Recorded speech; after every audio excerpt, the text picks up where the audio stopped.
The Jaguar is rather like a side-by-side shotgun, both barrels of which fire at the same time. An aircraft specially designed for high-speed, low-level flight.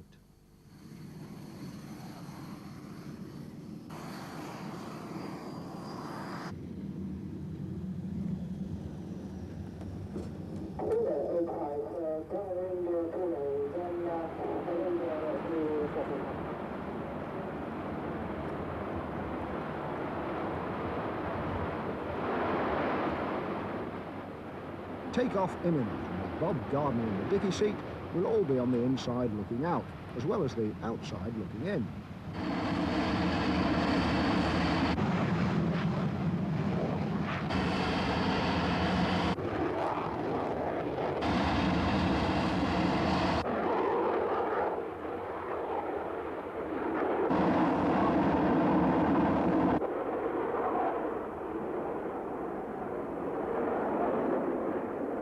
Before we know it, we're away on one of the 100,000 low-level sorties flown over Britain every year.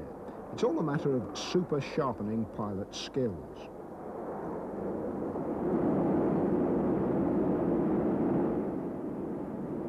At 500 or 600 miles an hour and half the height of Blackpool Tower, most things seem to whiz past in a blur, like Northants and Cheshire and places.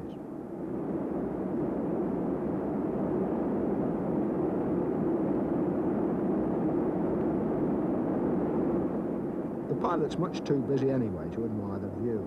One eye locked on his ever-changing computer display and the other on the lookout for things not to hit. The great art of low flying is to stay at a constant height, hugging the contours, both rolling and steepling, with the same meticulous accuracy. The whole idea is to reach the target undetected by flying under the enemy radar screen. The RAF are considered to be much more practiced in the art and that much better at it than any other air force.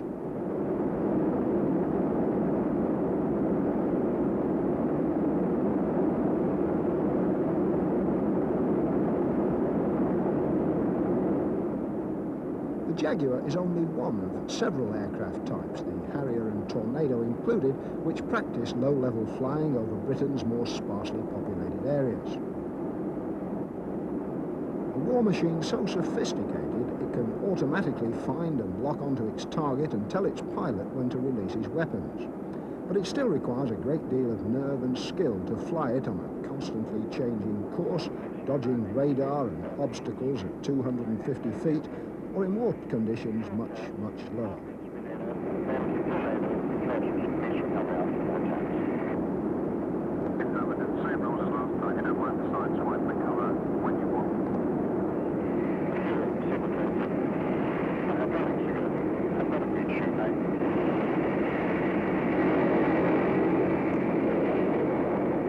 A motor coach mystery trip round the lakes takes all day. By Jaguar, it's accomplished in 5 minutes flat, with one lake looking like all the others.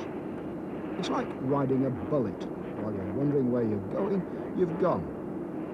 For the fast, low-flying jet, lakes and fells offer the ideal contours, testing pilot reactions and navigational expertise to the limit.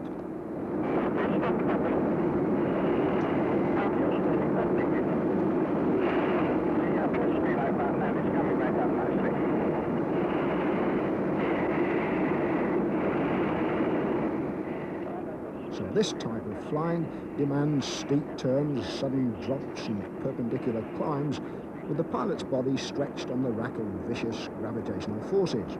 Without his G-suit, he'd be like soft putty. Finding and dropping into the valleys while remembering the general direction in which you're supposed to be going, it's the name of the low-flying game.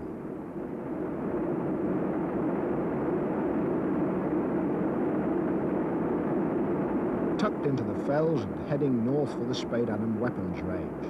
Security is somewhat sensitive, so while we can simulate an attack on it, we're not allowed to film it.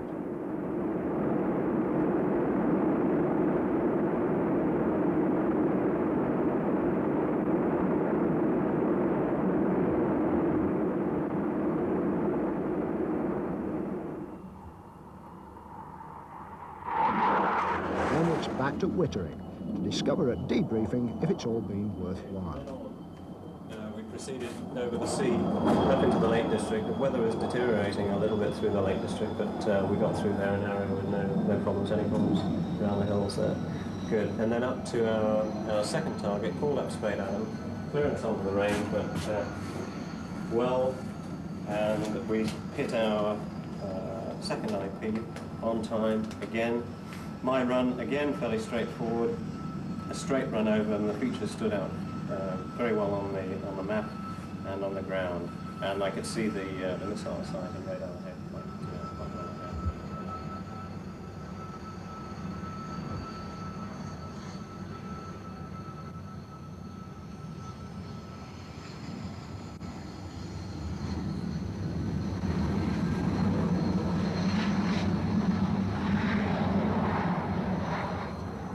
Again, I saw you coming out from the left-hand side and assumed that you'd done a good strike on that.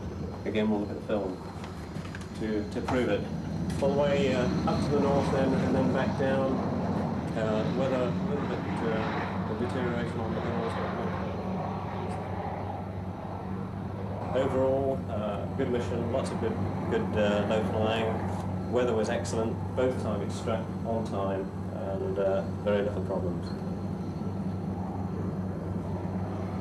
Do you recognise anything of the Lake District as you're flying over it at that sort of speed? Yes. I've spent some happy holidays in the Lake District, and I recognise various places when I'm going through.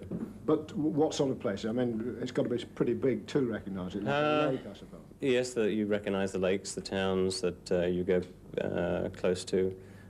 Even the small, some of the small houses that you see down there, you recognise the pubs. Things like that. But as a result of today's sortie, you're not going to expect any complaints from the public? No, I hope not. Well, certain areas offer far better training value than some parts of the country. For instance, the Wales and the sort of the foothills of Wales, if I can call them that, the Lake District in Scotland, offers very representative sort of country to that which we would expect to be fighting in. The eastern part of the country, flat and very pleasant that it is, perhaps is not so representative of the sort of country that we would expect our operations to take place in. And is the 250-foot limit a sort of compromise? I mean, would you like to fly lower? Oh, indeed we would, yes. And to survive, we would have to fly lower. But that is a compromise which we have to live with in this country.